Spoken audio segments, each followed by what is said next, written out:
Bonjour Xavier Roche, bienvenue. Merci beaucoup de votre présence. En tant que grand témoin, quels enjeux et quelles solutions dans les transports en commun? D'abord, là aussi, comme pour la précédente table ronde, essayons de quantifier un peu les choses, même si je sais et même si j'ai entendu que c'est très difficile sur ce sujet de quantifier les choses. Mais que représente aujourd'hui le harcèlement dans les transports? Bonjour à tous. Alors, en effet, je vais reprendre votre remarque. C'est très compliqué. C'est complexe. C'est compliqué pour plusieurs raisons. La première raison, c'est que les sources d'informations sont multiples. C'est-à-dire que nous ne sommes pas les seuls à intervenir sur les transports en commun. D'abord, nous avons d'autres compagnies. D'ailleurs, je salue compagnie Transdev qui est aussi... qu'on va entendre dans quelques minutes. Absolument, qui a également sponsorisé cet événement, mais pas que. Donc il y a de multiples compagnies qui interviennent sur les transports en commun, ça c'est le premier élément. Et deuxièmement, nous mettons en place un certain nombre de forces de protection, de sécurité, mais nous ne sommes là aussi pas les seuls, puisque bien évidemment la force publique, police, gendarmerie, mais également les régaliens, ce qu'on appelle les forces régaliennes qui peuvent être amenées à intervenir dans nos emprises, sont susceptibles d'intervenir, les douanes, etc. Donc une fois qu'on a dit ça, le sujet est compliqué. Je vais essayer de répondre. Ce qu'il faut bien comprendre, c'est que les transports ne sont jamais que la continuité de l'espace public. Donc je pense que tout ce que nous avons entendu jusqu'à présent, qui était fort intéressant, on peut le décliner finalement dans les transports. La particularité des transports, c'est que ce sont des lieux particuliers, les gares, des lieux où on a énormément de monde. Malheureusement, quand il y a des soucis, eh bien, ça veut dire beaucoup de monde, donc de la foule, et donc c'est évidemment plus favorable aux excès des uns et des autres. Et puis, à l'autre extrémité du spectre, nous avons les trains, et dans les voitures, là, nous sommes dans un lieu confiné, où il n'est pas possible de s'échapper finalement pour quelqu'un qui est en difficulté. Alors ça vaut pour l'ensemble des violences, mais bien sûr également pour tous les sujets de harcèlement. Donc ce qu'on peut se dire, c'est qu'aujourd'hui, nous relevons un certain nombre d'infractions. On va dire que j'ai un fil, moi, de ce qui est relevé par nos équipes chaque jour. On est entre 2 et 4 événements par jour qui ont trait à ces sujets de harcèlement. Donc voilà, vous faites à peu près le calcul, on est à plus de 1000, 1200, 1300. Ça, on parle du flagrant délit, donc en fait. Absolument, j'y viens, c'est-à-dire que là, en effet, on est sur du relevé, du constaté. Oui.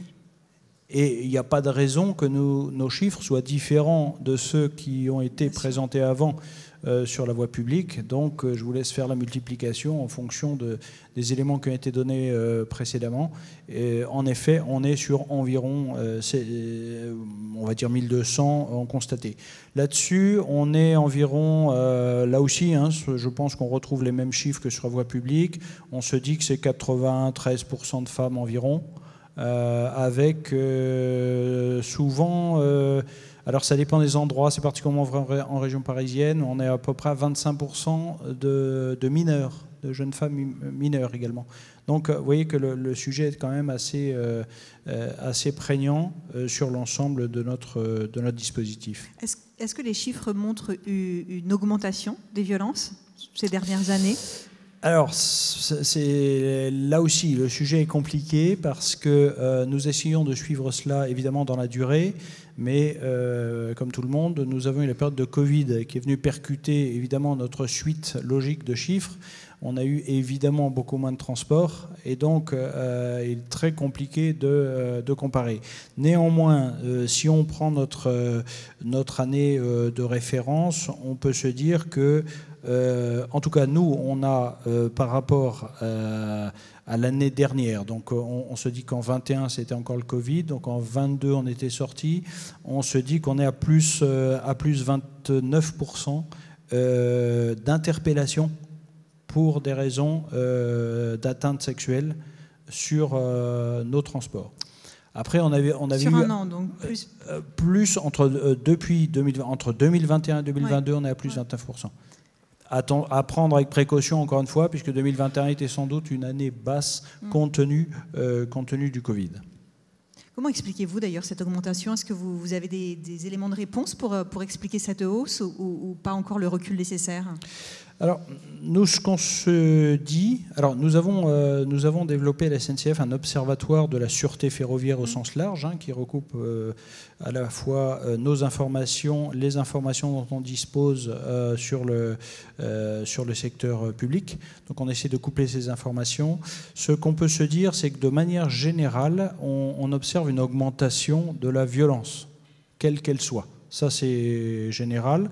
Et là, pour le coup, si on prend par rapport à 2019, on est environ à plus 30% de faits de violence. Donc on enjambe, si j'ose dire, la période Covid, on la neutralise, on se dit les chiffres 2022 versus 2019, plus 30%. Donc c'est une augmentation générale, on est sur une société qui est globalement de plus en plus violente. Enfin, je crois qu'il faut juste partager cet élément-là. Après, je ne vais pas dire vraiment des choses très différentes de ce qui a été dit précédemment, c'est-à-dire que sur l'aspect effectivement des infractions liées au harcèlement et notamment à connotation sexuelle, effectivement, on se dit que le développement des différents mouvements, les MeToo, etc., pousse certainement les victimes à se déclarer beaucoup plus. Ça, c'est important.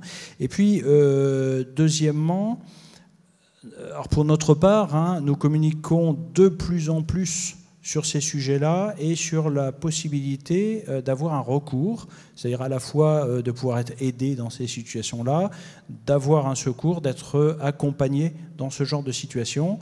Et par ailleurs, mais vous allez peut-être m'en parler tout à l'heure, mais c'est vrai que les différents véhicules législatifs dont il a déjà été question nous font peser des obligations qui nous ont permis de notre côté de mettre un effet complémentaire sur à la fois la formation de nos agents, nos capacités de traitement, etc.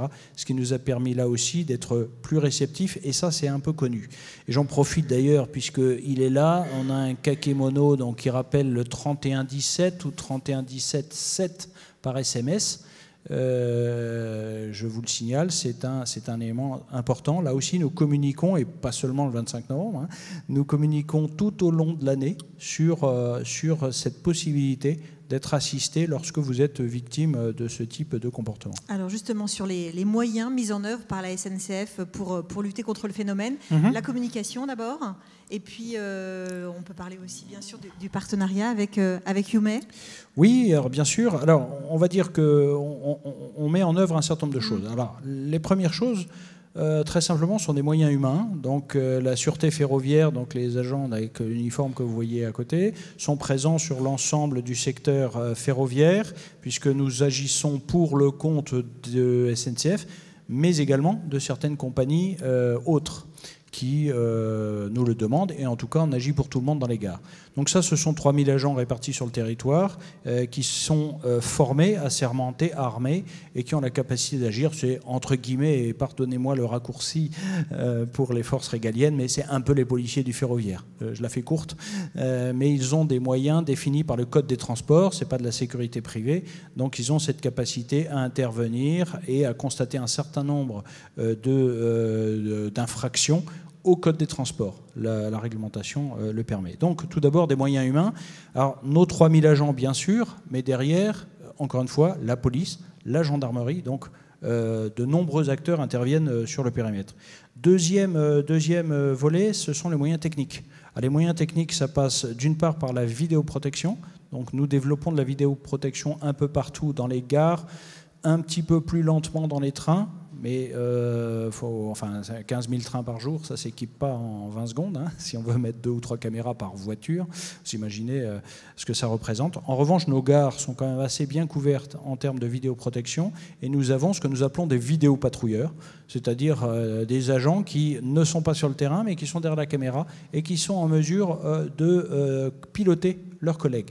Et je précise que les collègues ne sont pas tous avec ce bel uniforme saillant. Certains sont en civil, et c'est très utile pour constater ce type d'infraction, Parce qu'évidemment, dès qu'un uniforme se pointe, et on va dire, certains déviants se tiennent un petit peu sages parce qu'ils savent que ça pourrait mal se passer. En revanche, nous déployons également ces agents civils, les mêmes en civil armé, et qui sont en mesure de constater ce genre de comportement parce qu'ils sont formés à cela.